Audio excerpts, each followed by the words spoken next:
Have you ever walked past a store you used to love, paused for a moment, and realized you didn't feel like going in anymore? Not because the products changed. Not because the prices went up. But because something deeper inside you shifted, quietly, without warning. That's exactly what happened across Canada in 2025. From Vancouver to Halifax, everyday Canadians started making everyday choices that told a much bigger story, without protests, without hashtags, without viral videos. They simply stopped showing up. And the brands they walked away from, they weren't obscure. They were iconic. American giants that once felt like fixtures of modern life. Companies that dominated malls, commutes, fridges, and routines. Until suddenly, they didn't. This is not just a story about boycotts or trade wars. It's a story about quiet resistance, economic identity, and how a silent shift in consumer behavior triggered a ripple effect across industries.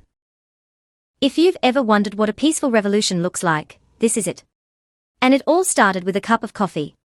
In early 2025, tariffs and trade tensions between the United States and Canada reignited. For some, it was just another headline in a long history of cross-border disputes. But this time, it felt different. There was something uniquely personal about it.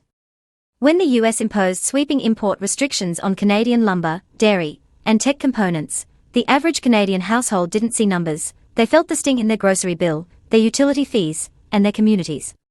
And as always, the reaction wasn't loud. It was thoughtful. People started to think differently. Question differently. Buy differently. Take Starbucks. A brand so seamlessly woven into Canadian daily life that it hardly felt foreign at all. But when reports started circulating that Starbucks' Canadian suppliers were being squeezed due to U.S. policy changes, something clicked. It wasn't anger. It was awareness. Across Toronto, lines shortened. In Calgary, regulars became occasional visitors. In Ottawa, entire office towers stopped placing their morning orders. The change wasn't explosive, it was erosive. Like a tide slowly pulling back. By mid-year, Starbucks reported a 22% drop in Canadian sales. A quiet collapse. The noise wasn't on social media, it was in the silence of once busy cafes. And what rose in its place? Local roasteries. Family-owned cafes. Small batch bean importers. Businesses that had always been there, but now, finally, Canadians noticed them. Embraced them.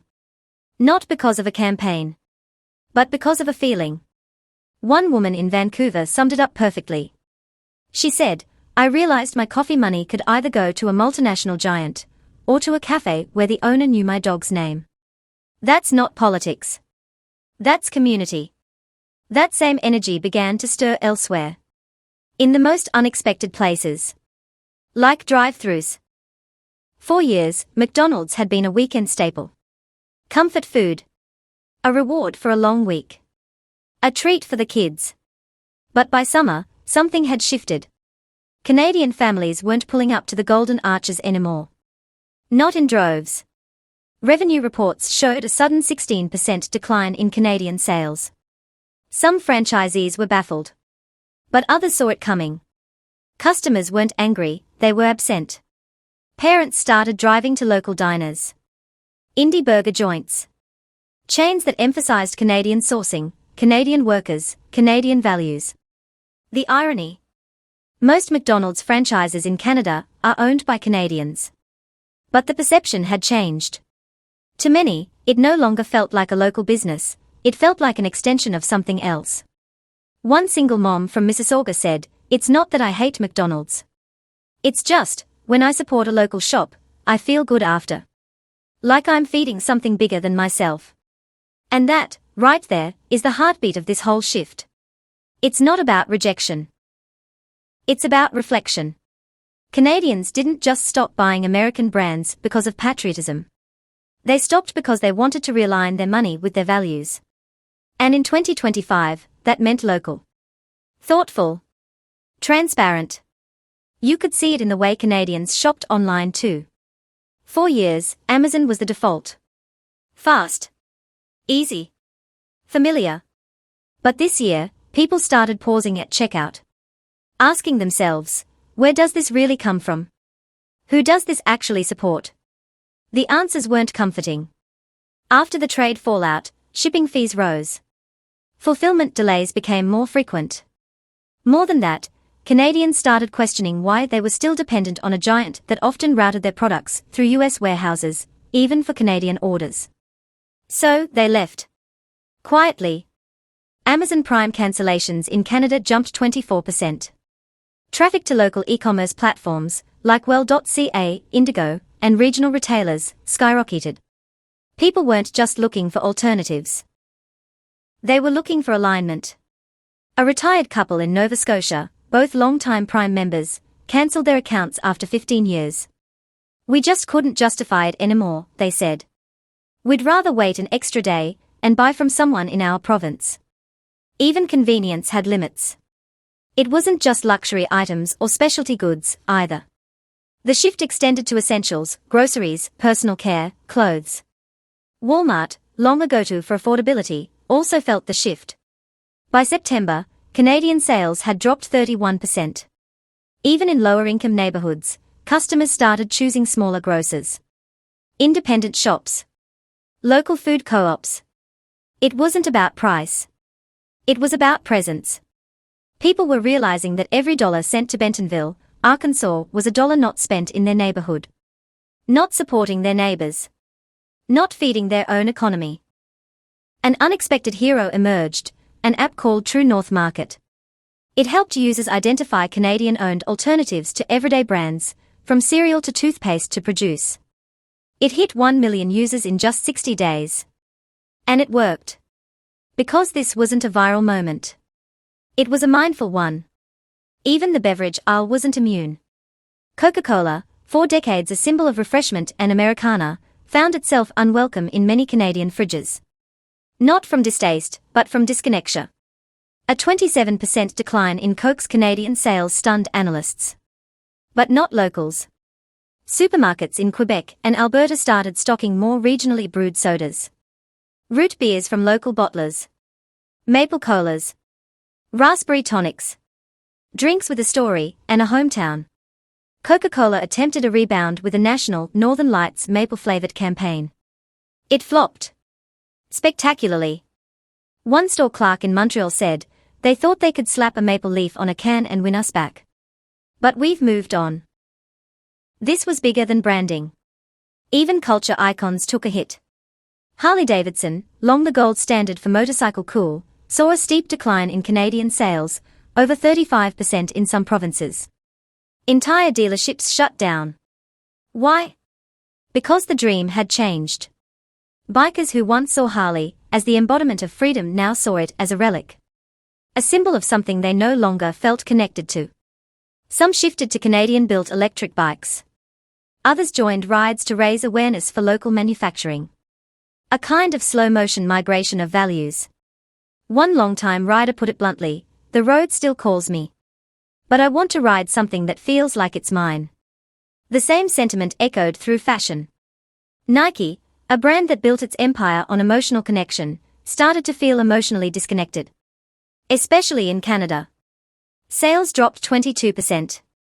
Especially in cities where community-led sneaker shops gained traction. New startups offered footwear made from recycled ocean plastic, sustainable rubber, and locally sourced materials. The shoes weren't just functional, they told a story. An app called TreadRight let users score brands based on their ethics, environmental impact, and country of ownership. It became a sleeper hit with younger Canadians. People weren't just buying shoes. They were making statements. And beer. That final frontier of comfort and nostalgia. Even Budweiser, long the unofficial drink of summer barbecues and hockey nights, lost ground. Big ground. A 28% drop in market share. Pubs in Halifax, Winnipeg, even parts of Ontario replaced Bud taps with regional brews. Local beer festivals tripled in attendance. One bartender in Ottawa smiled when asked why Bud wasn't on the menu anymore. It's not that we don't like the taste. We just like knowing where our beer comes from.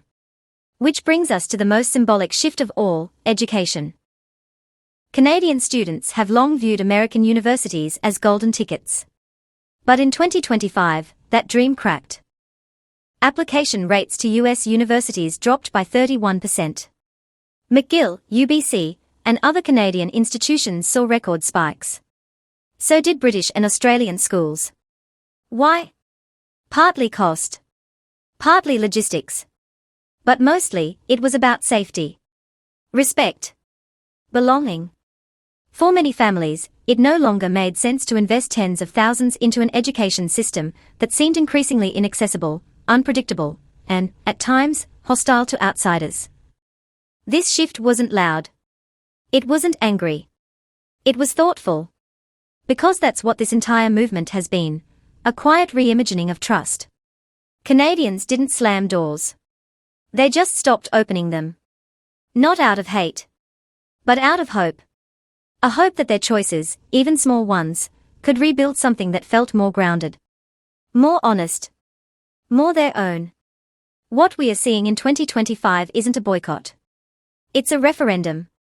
A referendum on convenience. On branding. On blind loyalty. A million small choices saying, we want something better. Closer. Kinder. These aren't protests in the streets. They are protests in the pantry. In the cart.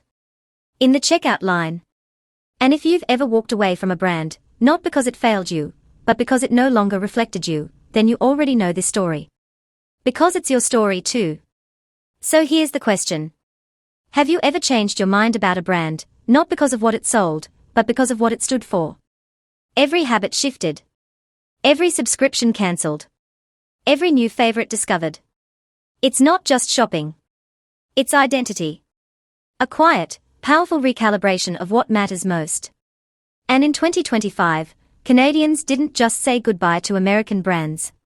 They said yes to something deeper. Something more meaningful. If this story moved you, made you think, or even made you question your last purchase, hit like, subscribe, and ring that bell so we can keep having these honest, respectful, and judgment-free conversations.